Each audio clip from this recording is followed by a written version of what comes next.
Ahojte, v dnešnej kapitole si povieme o neviditeľnom zabijakovi všetkých gastroprevádzok, o financiách a cashflowe. Moje meno je Marek Dandar a už viac ako 25 rokov pracujem v oblasti hygieny, kvality, bezpečnosti potravín a podpory malých a stredných podnikateľov v gastro a food biznise. Za posledné mesiace som urobil desiatky rozhovorov s majiteľmi, ktorí úspeli, aj takými, ktorí skrachovali alebo dnes ledva prežívajú. Pýtal som sa ich na začiatky, slabé miesta v podnikaní a odporúčania pre nových podnikateľov.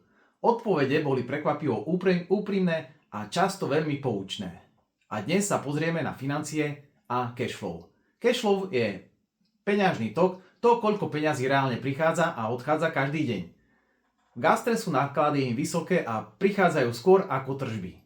Tovar musíte vopred nakúpiť, ľudia musia dostať výplatu každý mesiac, energie, nájom a odvody nepočkajú. Môžete byť ziskoví na papieri, ale ak vám dôjde hotovosť, prevádzka končí a krachuje. Majitelia sa zhodli na jednom. Prvá polovica januára je najhoršia na tržby a bufety či street foody často bojujú aj s počasím. Najväčšie cashflow pásce, ktoré majiteľov zrujnovali, sú nesledovanie inventúr a strat na gramážach, príliš veľké zásoby, ktoré sa kazia alebo majú nízku obrátkovosť, veľká investícia do technológie, ktorú nevyužívajú, vysoké nájomné, často aj percentá z obratu, výplata miest aj pri slabých tržbách, žiadna finančná kontrola v reálnom čase.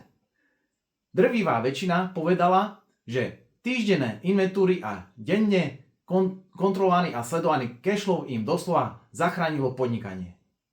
Rady a tipy od majiteľov.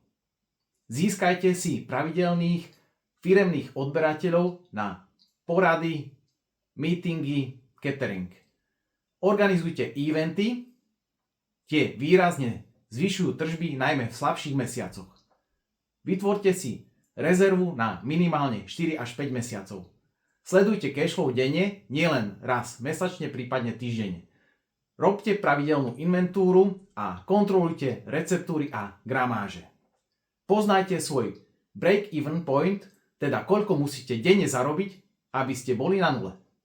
A pre tých, ktorí budú chcieť všetky informácie pokope, pripravujem aj komplexný e-book so zhrnutím celého prieskumu, odporúčaní a najlepších postupov pre gastropodnikanie na Slovensku. V prípade záujmu o konzultáciu ma neváhajte kontaktovať cez dandar.sro@gmail.com. A v ďalšom videu sa pozrieme na tému dodávateľia a nákup. Sledujte náš kanál aj naďalej.